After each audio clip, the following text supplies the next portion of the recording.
Hello and welcome to the Writers and Books Visiting Author Series. My name is Dan Hurd. I'm the Director of Adult Programs. Writers and Books is a nonprofit literary arts center in Rochester, New York. We offer readings, workshops, and literary programming for people of all ages, all currently available online. Our theme for 2021 is taking care. We're celebrating different ways we can take care of ourselves and take care of others this year. You can check out our upcoming schedule at wab.org. Please say hello in the chat and let us know you're there. Feel free to submit questions to the Q&A function. Books are available through our bookstore, & Books. I'll put the links in the chat. We're so excited to have J. Robert Lennon with us this evening. First, we'll hear him read, then he'll be in conversation with Tom McAllister. Tom McAllister is the author of the novels How to Be Safe and The Young Widower's Handbook, as well as the memoir Bury Me in New Jersey. He is the nonfiction editor of Barrelhouse magazine and the co-host of the weekly Book Fight podcast. J. Robert Lennon is the author of 9 novels, including Familiar and Broken River, and the story collections Pieces for the Left Hand and See You in Paradise. His latest novel, Subdivision, is a heady, inventive, fantastical novel about the nature of memory and the difficulty of confronting trauma. Let Me Think, his latest short story collection, is comprised of 71 stories, some just a sentence long or paragraph long, and tackles the small and large disappointments, existential horrors, and the mundane joys of modern life. He lives in Ithaca, New York. John, thank you so much for being here. Thanks, Dan. I'm really glad to be here. I'm going to turn it over to you. You have the floor. Okay, great. The novel Subdivision is what I'm going to read from. And I think I actually think Dan's description of it was great. The less I say about what I'm going to read, the better, perhaps. But all you need to know is that an unnamed narrator, a woman, has arrived in an unfamiliar town and has decided she needs to find a job and an apartment. And her the ladies who run her guest house where she is staying have provided her with some suggestions for where to find a place to live permanently. The only other thing that's worth knowing is she is carrying a personal digital assistant that takes the form of a white cylinder whose name is Sylvia. The house marked Jules on my map lay on the one more thing. There's going to be swears.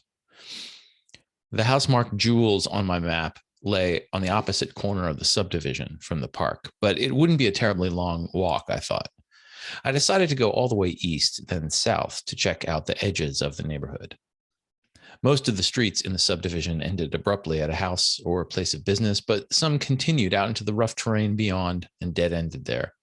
There were dark, hazy hills in the distance, and between them and the subdivision, dense woods. A weedy verge extended between the streets and the woods, passable on foot, it appeared, but unpleasant looking, with many rocks, irregular patches of ground, and burr-covered scrub. Eventually, I reached the road that, on the map the ladies had drawn for me, led me toward the city proper. This road descended into a tunnel that burrowed under the subdivision's easternmost street. If I peered into it, I could make out the light on the other side as the road rose to meet the weedy verge. But the road was closed, the tunnel entrance blocked off by a length of snow fence and a sign marked danger. A backhoe was parked nearby beside a cluster of orange plastic traffic drums imprinted with a white prismatic stripe pattern. The pattern seemed to shimmer and undulate as my angle to it changed, making the drums appear somehow blurry to the eye. For all that, though, it didn't look like much work had been done here for some time. The drums and the digger were hemmed in by a skirt of dead leaves and other debris, and they were spotted with dirty splashes from some rainstorm of the recent past. Up at street level, I thought I could make out the city in the distance, in a regular series of blocky lumps, any of which could be interpreted as a parking garage, a church, or an office building. I didn't know when I would get around to visiting, but it wouldn't be today. When I came around the appointed corner and apprehended the Jules house, my heart leaped. It was adorable, a small, modern, freestanding home shaped like the letter L. The elbow of the house sheltered a cheerful brick patio, complete with comfortable-looking chairs and benches and a charcoal grill, all underneath a large, colorful umbrella. A man was holding a garden hose and using it to spray the flowering shrubs that surrounded the house. He looked up as I approached and greeted me with a wave, letting the hose fall to the ground. "You must be the one Clara and the judge sent over," he said, extending his hand. I took it and we shook. He was tall, perhaps a few years older than me, and rather handsome, seasoned but not worn or weary. His long face had a chiseled look, but his large hands were soft, and his broad shoulders implied strength. "Are you Jules?" "Yes," the man said. He gestured behind himself with an expansive wave of his arm. "I'm planning to leave the subdivision for a time and need to rent my house." "It looks beautiful," I said. "Yes, it's a great house." He winked for some reason. "Would you like to come in?" "Yes, I would." The interior of the house was just as pleasing to me as the exterior, a tidy kitchen with everything in its proper place for a single person's efficient, comfortable sustenance, a living room with a plump sofa, a reclining armchair, and an agreeable view through 3 large windows of the hills to the east, the neighborhood to the west, and the streets to the north. An equally bright bedroom contained a king-size bed and a spacious closet, and the bathroom was large and inviting and tiled in blue. The floors throughout were wood, and tasteful photographs and paintings of nature hung on the walls. "It's very nice," I said. "I'm interested." "Excellent, excellent," Jules said, rubbing his large, strong hands together. "Let me just show you the backyard." I followed, trying to avert my eyes from his muscular, jeans-clad behind. He really was good looking. Perhaps he would need to come back to the subdivision from time to time for business. He might want to stay in the house on the sofa or even in the bed if he wanted. I could make him dinner in the pretty kitchen, and perhaps we could chat on the sofa while the sun went down. My bag began to vibrate. I was alarmed for a moment, then remembered that Sylvia was inside. It probably needed to be changed again or charged again already. I ignored it. The backyard was beautiful. Bordered by roses, it featured a freestanding swinging bench, a fire pit, and a croquet court. On the low stone wall that encircled the fire pit, a crow stood gazing up at us. An apple tree bore shining red-green fruit, though it wasn't yet autumn. Jules plucked one off a branch and crunched into it. I watched the little droplets of juice spray through a ray of sunshine. He smiled. "Help yourself," he said. I reached up and took a hold of an apple. Its branch was supple and it bent with a faint creak. When it released the fruit, the branch snapped back into place in a flurry of verdant leaves. My bag vibrated. I ignored it. Jules was walking around the side of the house. Presumably, we would return to the front yard and discuss the terms of my lease. I couldn't stop thinking about the apple juice on his lips. Perhaps I should reach up and wipe it off with my thumb. Afterward, I might even flirtily pop the thumb into my mouth. Maybe life in town wouldn't work out for Jules, and he'd have to move back here permanently. He would be too ethical to evict me, however. We would have to share the space. A house this size probably didn't have a very large water heater. There would be only enough hot water for a single shower each day. It would likely become necessary to shower together. As we came around the side of the house, I turned for one last glance at the lovely backyard. I could already imagine myself painting my toenails smoky aubergine there on the swing. My gaze, however, instead fell upon the western window of the living room and then out to the yard again through the eastern window. What I saw puzzled me. The living room appeared normal. With the sofa and chairs, I remembered them. But as seen through both windows, the backyard looked different. The apple tree was dead, blackened, in fact, as though it had been partially consumed by fire. The fire pit and bench swing had been destroyed, their pieces scattered about on stony, weedy ground. And from the hills in the distance, smoke rose. The only thing that was the same, that is, between the winsome world I accepted as real and the ruined one visible through the 2 windows, was the crow, which remained perched on the only persistent chunk of fire pit wall. It cawed as I watched, and I could hear it from around the corner. I stopped and took a few steps back to again see the yard firsthand. There it was, just as it had been moments before, with the lush grass, comfortable swing, and apple tree heavy with fruit. The crow stared at me, hopping on both feet in an agitated manner, flickering in and out of existence. And again, through the 2 windows, save for the crow, the scene appeared quite different. "Oh, I see you've noticed the thing with the windows, Jules said to me, snaking an arm around my shoulders and leading me back toward the front yard.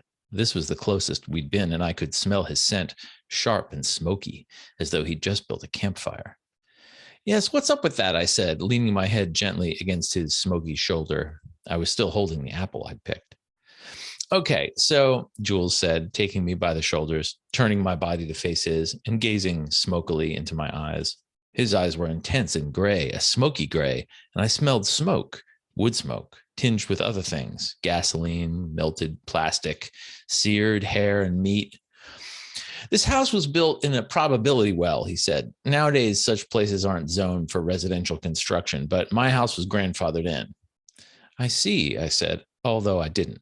I reached up and stroked his cheek. It was hot to the touch, like a smoky ember from a fire. My bag was vibrating again, and the crow cawed in response, and I was beginning to get angry. Once I'd signed the housing agreement, I would return Sylvia to the drugstore. It was a cheaply made product, irritating and defective. Also, it had been insensitive to my life situation. I hated it. As for the crow, well. And these windows aren't even event tempered against narrative repolarization. You can't get windows like these anymore. There are too many manufacturing regulations. Yes, sometimes you'll see the future through them, or the past, or some alternate version of the present, but they really let the light in on sunny days, and they're easy to clean. That makes a lot of sense, I said, though it didn't. I was squeezing Jules's shoulders and upper arms with both hands now. He was so handsome and so smoky. I hazarded a glance at the west wing of the place, where I knew the bed was, and saw through one window into the bedroom, our bedroom, Jules's and mine, and then out the other window to the moonlit street, where my preteen self stole away with my little sister, whom I had decided to raise on my own, away from the environment of selfish indifference our feckless parents had created. My initial reaction to this scene was annoyance. How dare these disturbing alternate realities interrupt my seduction of this beautiful, smoky man? In addition, the vibration from my bag was growing more intense and more urgent. The crow cawed and cawed. Jules was leaning down to kiss me. I wanted him, but I couldn't tolerate Sylvia's distractions even a second longer. Hold that thought, I said, and stepped a few feet away. I unzipped my bag and fiercely took up the vibrating cylinder. It had turned entirely red and was hot to the touch. Listen, I began. You can't just... Do not eat the apple, Sylvia said. Do not eat the apple. Do not eat the apple. I hadn't planned to, I said. I'm going to have smoky sex with this man. Do not touch the bakemono, Sylvia said. Do not touch the bakemono. I didn't understand what the device was trying to tell me, but the faintest sense of unease had begun to worm its way into my consciousness. This house is perfect. I'm going to take it, I said, and I'm going to fuck my landlord. You must not reside in a probability well, Sylvia said. You must not fornicate with the bakemono. I don't see why not. The bakemono will trap you. Do not eat the apple. Do not fornicate with the bakemono. I glanced over my shoulder to where Jules was standing, tapping his foot and whistling, his tail idly twitching. He looked terrific. He didn't have a tail, of course. I wasn't sure where I'd gotten that impression. Please leave this location. It is not safe. Just because it might be a burned up wasteland in the future, I argued, doesn't mean it's dangerous right now. You are in immediate danger. Please leave this location. Jules was getting impatient. His elongated snout was sniffing in frustration, and his hackles were up. I'm confused, I admitted. Please drop the apple and move to the street. Jules was coming toward me now. Smoke rose from his fur, and his haunches flexed as he made his way across the yard.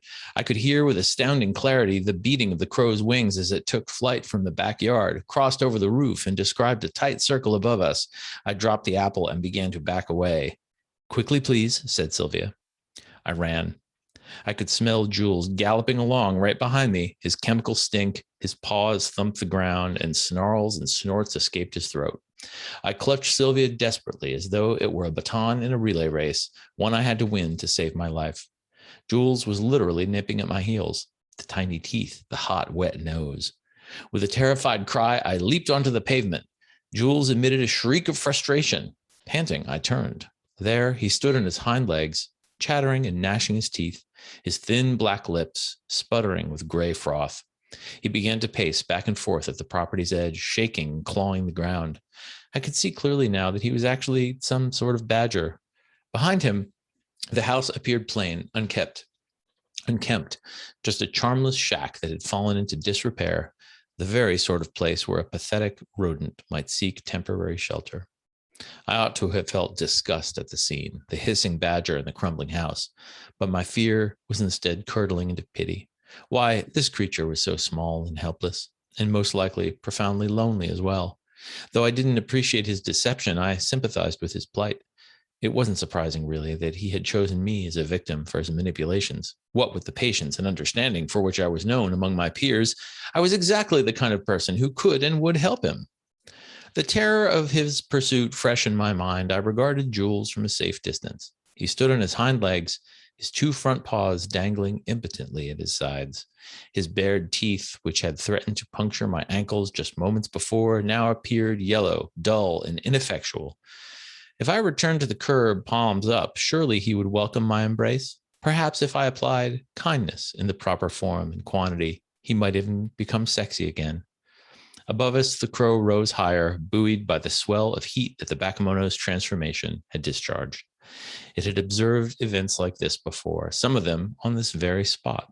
It was, in fact, observing them now. It remembered me from the bath, I was certain of that now, and had taken an interest in the version of the world I inhabited. I felt flattered for a moment, imagining that I had been chosen by the crow, but it reminded me in no uncertain terms that it was an ordinary bird, attentive to what lay before it, but loyal only to its essential needs, the gathering of food, the maintenance of its shelter, the propagation of its kind.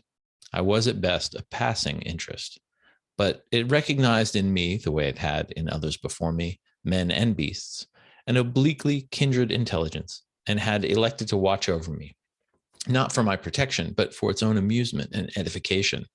I could choose to heed the wisdom its behavior implied or to dismiss it, but it would be foolish, I understood, to ignore it as irrelevant. Do not approach the probability well, Sylvia said now. Do not approach the Bakemono. I won't, I said with a sigh, and turned my back on the poor little beast. Thank you. It is my pleasure to protect you. That's very reassuring. Sylvia had no response, but its color had faded back to peach, and it throbbed contentedly in the sunlight. It was only mid-afternoon, but I was exhausted. I placed Sylvia gently back in my bag and set out for the guest house.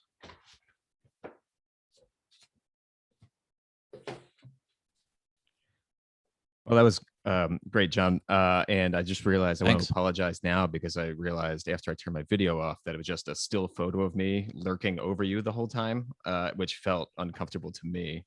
It was like my spirit guide to my own work.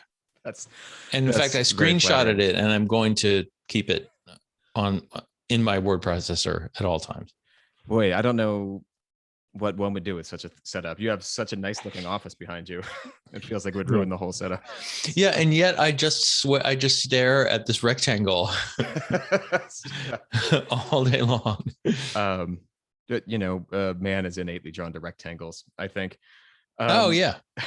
So, speaking of rectangles, I've got a question, which I think the bit that you read feeds right into this. So I wanted to say a few reviews. Oh no. Yeah, I'm just going to read Hatchet Jobs now. Okay. No, a few reviews noted this. So I felt like I wasn't crazy to note that there are, it seems to me, some pretty strong parallels to video game world stuff happening here. Oh right? yeah. And I was, even if people, even as you're describing the map in this section and others, I'm picturing like the Legend of Zelda map with like the woods and the darkness behind, and the roads leading up to a single house and all that stuff. And so I was curious if you could talk some, because I know you're a gamer, the good kind, and I was curious if you could talk some about like how conscious a choice that was, kind of how video game playing kind of affects your sense of narrative and all that kind of stuff. I don't know how conscious it was at first. I didn't think, I'm going to write a game-like novel. But I had written the first chapter a couple of years before I started the novel in earnest, because I had stayed in a B&B that was staffed by 2 elderly retirees, and it had some similarities to the one in the book. It was not magical, but It wasn't away, of course, but I was really, I loved video games as a kid. I played Atari through my entire childhood, and then Intellivision and ColecoVision. And then I completely lost track of games for a couple of decades, and then noticed them again, and they had changed drastically. And suddenly it was like I could not have dreamed in my early gaming days how inspiring and immersive the experience of an open world game would be. And it remains a sort of favorite genre of games to me. But I like the fact that the thing I kept thinking about was playing a game is often not that different from reading a book. Like do you ever see this? There's a YouTube series called Boundary Break, and the host of it will use console commands on a PC to break into a game files, and will sort of rise up out of the game and will show you what parts of the open world exist and which do not, and show like where the NPCs are stored before they appear, right? And it looks like do you ever read the Nabokov Lectures on Literature, where he maps out like the train, and I think it's Anna Karenina. Am I getting that right? Anyway, this idea that the world of the narrative is actually very narrow, but it gives you details that make it seem like it is real to you, that it exists outside the boundaries, like beyond the last page of the book. You can imagine more stuff happening with these characters, right? You can imagine what their past might be like. You can imagine what the next town over might be like, and of course you think that playing a game too. So once I realized that this book is, I don't think it's a spoiler to say it's sort of purgatorial in concept. I'm not sort of making a case for it definitively being purgatory, but this idea is it's a zone for processing trauma, basically, whether it's sort of a psychological phenomenon or a supernatural one. But I wanted to lean on this way of seeing the novel, and also the way a game exposes its own rules and limitations, and put those on the surface instead of concealing them, right? Instead of making you not think about them to force you to think about them. Right. Yeah. Because I mean, the basic setup involves even the narrator is given a map and sent on essentially a quest, basically. Yeah. Which, I mean, feels very much the setup of a role-playing game, where some strange character says, "I need you to do the following 6 things for me," and you have all these side quests.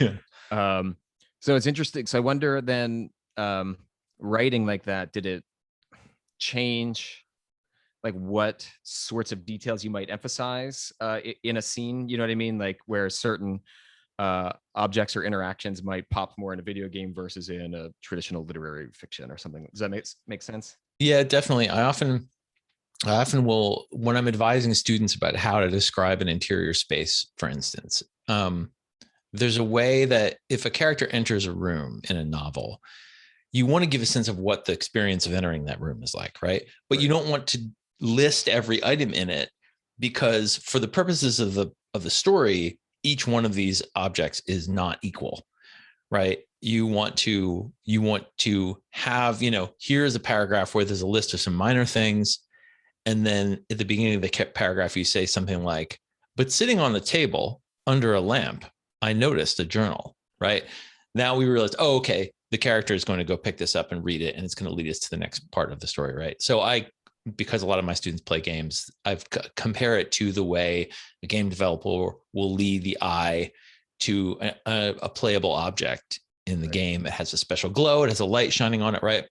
You want to rhetorically, using language, create that special glow so that the eye and the mind are drawn to that thing. But in writing this book, I thought, instead of like just using language, I'll just put the object in there as though it's really in a video game, right? Right. So she, there's a scene not long after this, the one I just read, where she goes to a bakery and a child is drawing with crayons. The child is going to become important later. The child disappears. He leaves a crayon behind. she pockets it, and it later, because she still has it in her pocket later, and it becomes the magical key that gets her through a door, right? It's just, I feel like every novel does this kind of thing. Yes. It's like, here's a callback to something that's important that unlocks the next part of the book. And it's usually emotional, or it's narrative. In this case, it's just literally a magical object that opens a door. And I had a lot of fun. I think those are things that excite me in novels, especially plotty ones. And to show the gears moving was really a delight. Right. That's, I don't know if the in your video game hiatus, if you missed, or if you had played like the LucasArts, the classic games like Maniac Mansion and stuff like that. No, that was how I learned how narrative works, I think, from those games. But you just run cursors over the screen until the thing highlighted, and you pick walk to, pick up, use, whatever. And then when you started reading books, it was like, nothing's highlighting. Yeah. How do I know what to look at? I only get used books then, because they come highlighted. Like, oh yeah, because those always have the most important bits underlined, because the previous owners of the book are always very smart. I know I've talked about this before, but one of my favorites was when I got a copy of The Road out of the library, and someone wrote in the margins, "Are they dead?" So you mentioned teaching and students, and I had a few questions related to that, because you've been teaching undergraduates and grad students for a while. Yeah. And thinking about this book, I was thinking about a couple. I also teach undergraduate creative writing, and sometimes graduate. And I was just thinking, I often think about like the pitfalls that are there for a student who might try to imitate such a project. And one of those pitfalls here, it seems to me, is you have a first person narrator who doesn't really know what's going on at all. Or doesn't seem especially sharp, but also has a huge information deficit. And so I was curious about the process of deciding like how much information and agency to give that narrator, and how you determine like when and how to reveal that information to them and to the reader. It was a difficult. I'll call back to a previous novel of mine, Castle, which I think was before this my last first person book. And it was like this, an unreliable narrator. In the case of that book, the unreliable narrator is very canny, right? He did some things and experienced some things in the past that he really wants to talk about, and he's looking for a way to talk about them. So his version of the story is him avoiding talking about them, but finding ways to allow the information into the narrative, usually through other people's dialogue, until the dam breaks and he straight up says what happened, right? The problem with this book was different, which is the narrator is not canny, right? She's in fact going out of her way to avoid realizing what's going on, because what's going on is painful and difficult for her to absorb, right? To digest. So there comes a point where you, the reader, have got it. You know what the subdivision is, you know why she's there, and you have a sense of what she needs to do. And you know she knows too, because she's telling the story, but she's pretending that she doesn't know. So there's this, I had to work, I mean, I'm not certain that it worked for every reader, but I worked with my editor, Ethan is asking on this for a bit. Where in the book does the shift happen, right? Where does the reader say, okay, I get it. What now? I'm only halfway through it, right? What's the book going to be about now that I've solved the mystery? And what happens is the book, as with everything else, the book announces, the guest house ladies say, hey, there's literally a puzzle in the novel, and that she's been encouraged to solve. And they literally say, it's time you started working more on the puzzle, right? And it's kind of an announcement to the reader, which is like, everyone but the narrator knows what's going on now, and the rest is rooting for her to figure it out and seeing how she solves the problem, basically. So yeah, it was a different kind of unreliable narrator, and the early drafts, it was out of whack. I had the voice and the tone close to what it would eventually become, but but the timing was wrong. And so it was always in first person from the first drafts. Yeah. Yeah. And in fact, I think I didn't even know what it was about at first. It was just I wanted to do somebody being confused at a bed and breakfast, which was the situation I was in. By the time I got to the end of the chapter, I was like, okay, I had her breaking out in tears for no particular reason. And I was like, all right, something happened, but she didn't say what it was. So she must have amnesia. And then I was like, I have her, she's taking a bath and looks out the window and sees the crow that was in this scene seems to flicker in and out of existence. And I didn't know what that was about. It was just some weird shit that I did. And then I put it away for a while. And when I came back to it, I was like, oh, okay, I kind of know the sort of thing I wanted to do with these little elements. Okay, so that exercise. I joked on Twitter that I was going to ask you the classic reading question: where do you get your ideas? Mm-hmm. I'm going to ask a dressed up version of that question that is dressed up mainly to make me feel better about it. But I think that it. So you're a very prolific writer. You've published a lot of books and also lots of short stories and lots of other kind of like weird little objects and projects and things like that. And but I also know that you have occasionally projects that you either have to set aside or you feel abandoned, or at least for now. And so I'm curious about like what the I guess it obviously varies by project, but how when it's time to stay engaged in a project, and also how when you're making a good decision to follow kind of the weird little shit that you did, like putting a crow in there versus saying, oh, this is a dumb thing that's not working. But I feel like I'm almost reluctant to answer it because I'm afraid of being too confident in the answer. But it used to be that I would go off on some sort of tangent and I would be having a lot of fun. I would usually do it as a relief from something that I was working on that wasn't working out. And a voice would say, no one will like this and this will never be published. And those often end up being my favorite things. And as it turns out, part of the voice is sometimes right. Like some of them don't get published. Some of them are just too obscure and silly. But I mean, this is we've talked a little bit about what I've been working on, off event about what I've been working on lately. And I've been spending a year and a half on a follow up to Subdivision, and was just really, I wasn't stuck exactly. I was plotting, and I would set it aside in disappointment and frustration, and then go back to it a month later and like, all right, I'm going to read this. It's going to suck. And I can throw it out. And then I read it and I'd be like, no, this is pretty good. Why was I so upset about this? And then I would be like, clickety, clackety, clickety, clackety. And then I would just slow down and then the cycle would repeat itself. Right. And I think it was that I was just digging this. I was hoeing the same row that I have been hoeing for the past 5 or 6 years. I was recapitulating what I'd done before in a slightly different way, which is the problem.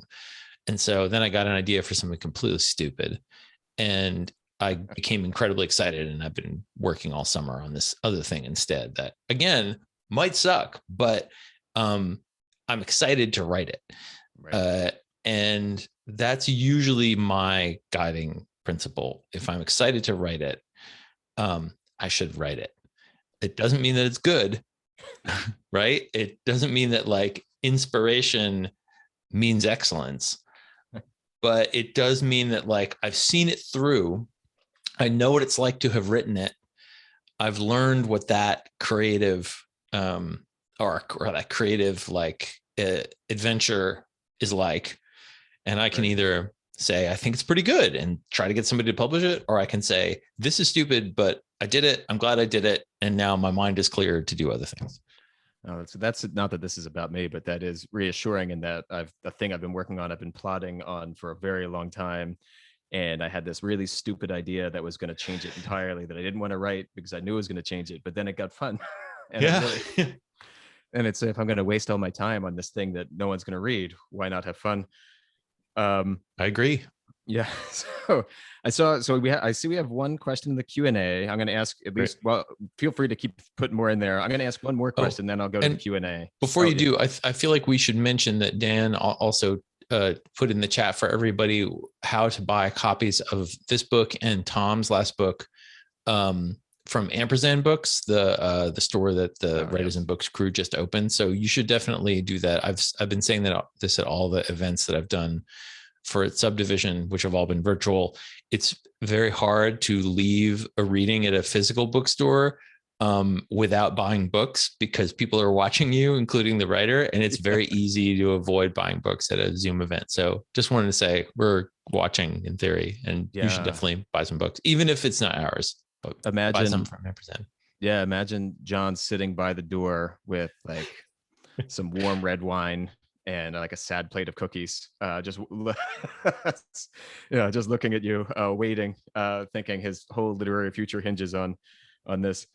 So I had, I am going to read a quote to you from a review. I know you hate these, but it describes the book. It was a nice review. I know you hate reading your reviews, but reviews describes the book as a surprisingly coherent experience of the incoherent, which I think, one, I wouldn't have read that if I thought you would take offense to that, but I think is actually a pretty interesting description of that applies to a number of things of yours that I've read, where that follows a sort of, even like your short stories in Let Me Think and in Pieces of the Left Hand, short nonfiction too, where it seems to operate by a logic that is not exactly magical, but is like 10% less or 10% askew from what the logical world that I know. And I guess, again, I'm thinking about, well, one, do you think that's accurate? But ultimately, as I was writing this long-winded question, I was thinking this is basically a question about world building, which is it doesn't feel like pre-written. It feels like you were winging it. That's many years of just trying to tap dance through freshman composition classes. But I think it's ultimately, kind of like a world building question, which is kind of determining how much of the logic of your world you want to explain. So in the case of this book, there's a lot of mystery. I know you've partly answered this, versus how much it's like an intuitive thing in your brain that this logic makes perfect sense and doesn't need explanation. I feel like a lot of and this is very much a question of taste, and I don't think it's good advice for every writer, but because I only know how to write my own books, I say things like this to students a lot. I feel like people often err on the side of explaining too much. One, because they're excited about the special world they created, whether it's a fantastical world from a fantasy novel or a science fiction novel, or whether it's just a version of our own world that they're creating. And they err on the side of over explaining it, and then feeling that they have gone on too long, give short shrift to things, small things that should be expanded upon. And I really do feel like that balance, finding the balance of like which things should be described in great detail and which things should be kind of sketchy. The thing that I've been working on this summer is pretty much just a straight up thriller with lots of plot and technology and international travel and the logistics of stupid crimes. And, I sit and do tons of research on all these things. It's like, oh, what if I want to do this? Well, do people do that? How do they do it? What if you want to steal a car from an airport? How would you do it? And then I start looking up like police reports of how people stole cars from airports, right? And it's like, oh, okay, that's a thing that might work. But when you have all this research for your special thing that you want to do, you can't really dump it all into the novel because you want it to feel deft and light, right? You want it to feel like the character knows it like the back of their hand, as the cliche says, right? It should seem easy and familiar to the character, even though it was laborious and confusing for you, right? So I don't know if I agree with that review quote because it's very flattering. I would like to agree with it, but it is kind of what I'm after. It's like, and this is a thing I learned from George Saunders stories, which is, and occasionally I'll assign one to a student and I'll say, look, you can do the craziest, stupidest shit imaginable. But if you're very clear about it and the story treats it like it's normal, then the reader will go along with you, right? They'll see it clearly and they'll accept it as part of the lingua franca of the fictional world. Whereas if they can feel you being nervous about presenting your weird material, right, they're going to be like, oh, this is fake shit, right? Right. Yeah. So when you said Saunders, that makes like the story Pastoralia, where two people are making a living pretending to be cave people in a live natural history exhibit, and it is all presented as totally normal, that the only food they get is it a goat's head that comes in through the wall every day? Yeah. And I the often fax will machine. assign sea oak because it's like the whole thing has a crazy, bad, terrible subdivision, so to speak, and then a pilot, an airplane themed bar, porno bar for ladies. And then you think it's already ridiculous enough, and then someone comes back to life and starts issuing commands. And none of these things seem like they should exist in the same fantastical world. Right. You don't expect that the heightenedness of one thing, of like a corporate bar chain, should be in the same world as a zombie aunt. Right. Yeah. And in fact, that's often advice that's given, I think, in creative writing workshops and stuff, which is you should have like one weird thing, or, and well, Saunders, but also your book is clearly, you've thrown more than one weird thing, even into that section that you read, where there's any number of things that are violating that rule that doesn't necessarily make sense. Yeah. I think it depends on what you're trying to write, though. I mean, I'm thinking of like, Garcia Marquez story that uses, I think that's where people get the one weird thing rule, because it was like, I will just change the world in this one little way, and that will illuminate parts of life that a more familiar version of the world would not illuminate. But it's a technique that's being used to do a particular thing that Garcia Marquez wanted to do, right? And it doesn't necessarily apply to the, it's of its time, it's of its place, it's of its language of origin, in a way that the fantastical or ridiculous work that we and our students are doing is just not. And so we'd like to think that it's like, oh, we'll just do it the way Marquez did it, because it has a track record, right? Yeah. And the same thing, now it's Saunders who has the track record, right? And so a student might put 14 zany things in the story, and I might give them the opposite advice, because did you notice that the thing you're trying to do actually can't support this? Right. It doesn't all fit together given the aims of the story. Yeah. That's an interesting contrast. Maybe I should write like Marquez. Thanks. So we have two questions in the Q&A. I want to make sure I don't ignore those. So the first one is from Allison, which is for you, John. Says, aside from MFA programs and literary conferences, which are beyond the economic reach of many, where can aspiring novelists find mentorship? What has nourished and encouraged you in your writing journey? This might be a unsatisfying answer, but I don't think you need a mentor. I really don't.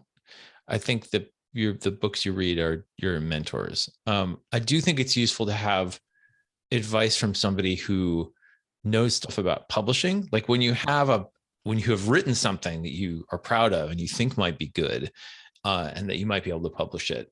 I think that's when that kind of thing can be useful. And this is like, all the writers I know talk about this all the time. We, of course, talk about books we love and things that we're working on, and ask each other for creative advice. But the thing that we complain about most is the publishing industry, because it seems so unfair and not bound by any coherent rules.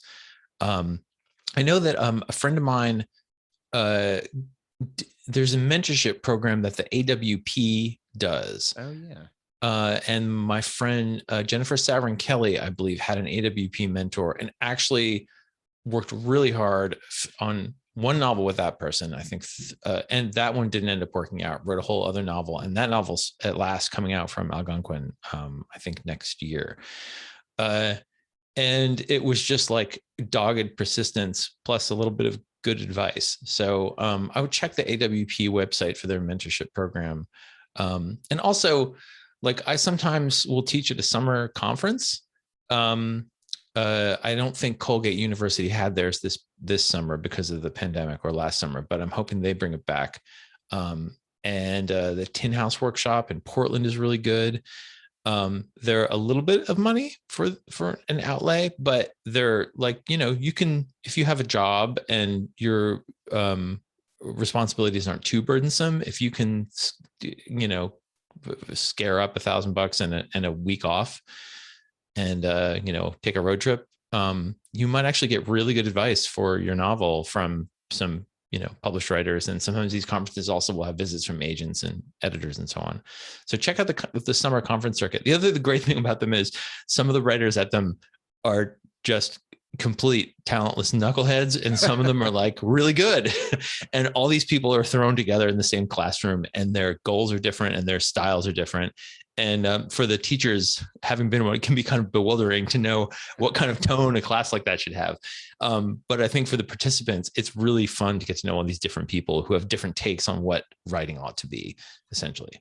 Yeah, when I've done a variety of different conference type stuff as an instructor, and it's interesting. I mean, I've found the people who go often are people who maybe are come from a similar place as Allison in this question, that are like looking for a writing community but don't know how to get to it. And some of them, they vary. I would vet the conference that you're trying to go to, but like some of them provide really invaluable relationships and just advice, and people just telling you basic stuff about how publishing works, like you said. But yeah, in fact, I mean, it's even valuable relationships for the teachers too. I mean, a friend I made who was one of my first students at the Colgate Writers Conference, I just talked to on the phone the other day, 10 years later, was still good friends and like writer pals. So, and this might be a good time to mention the Barrelhouse, the Barrelhouse's many activities, the writer camp and other sort of community stuff that you guys do.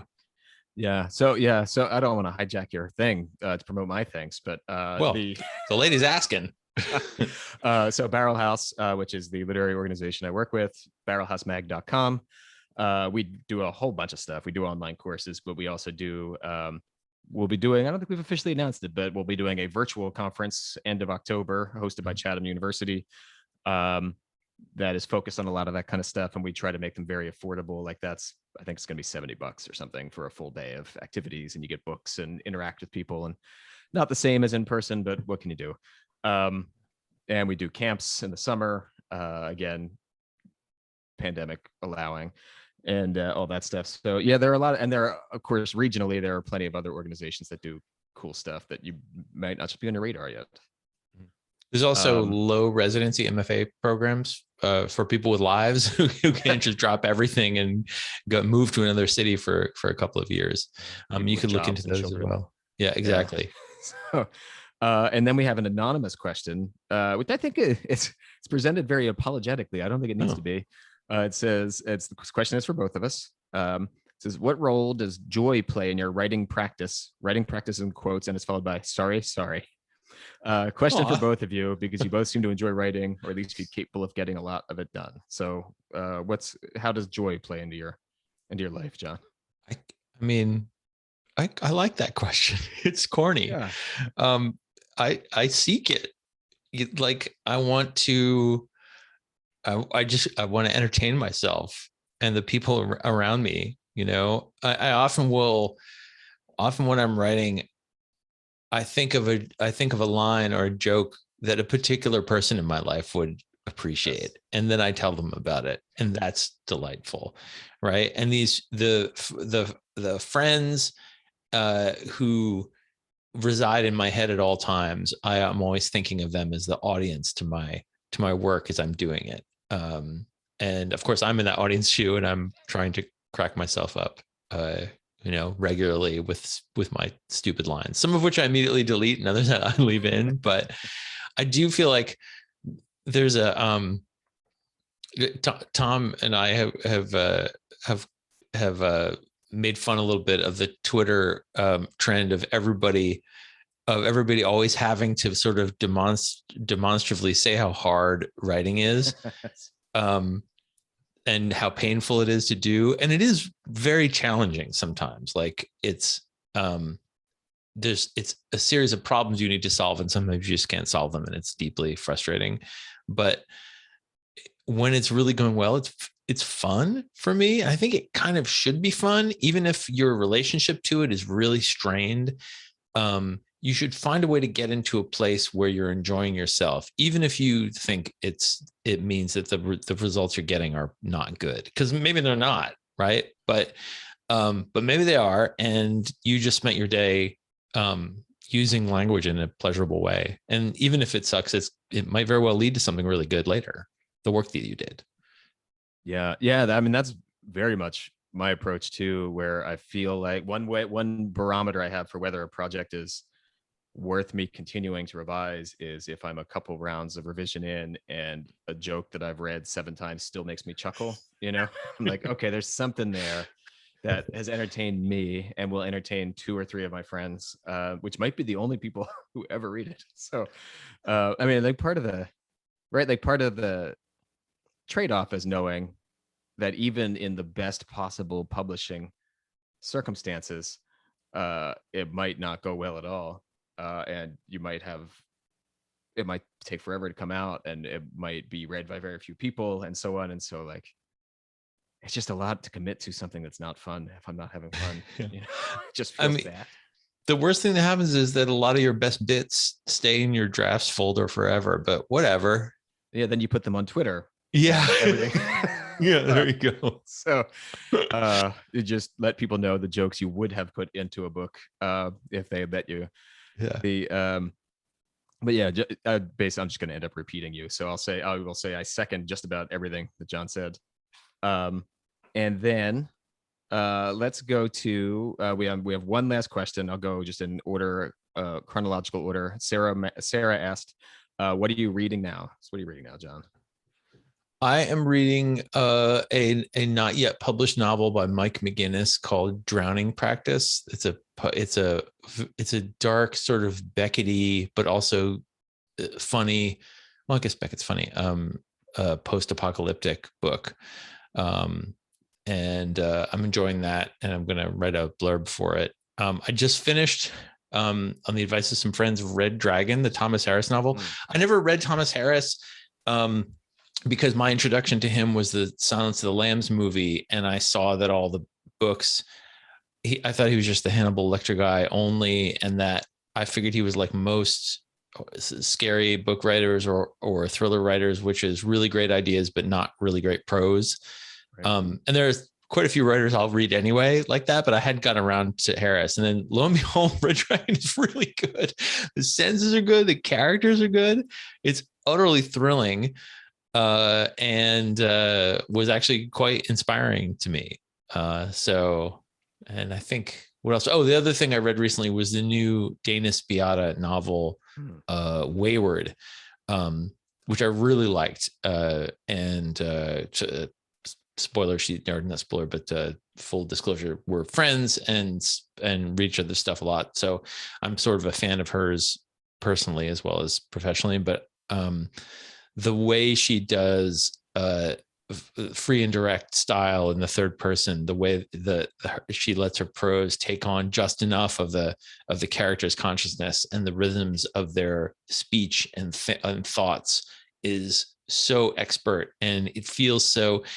Tom was saying earlier about how that reviewer had said that my stuff brought some clarity to the incoherence, which is, I say that's very flattering because I love that in other writers when there's this crystalline quality to what they're saying, so that there's no misunderstanding at all. I feel like Dana's writing is like that. So those are 2 recent books that I've read, and one that you'll all get to read next year.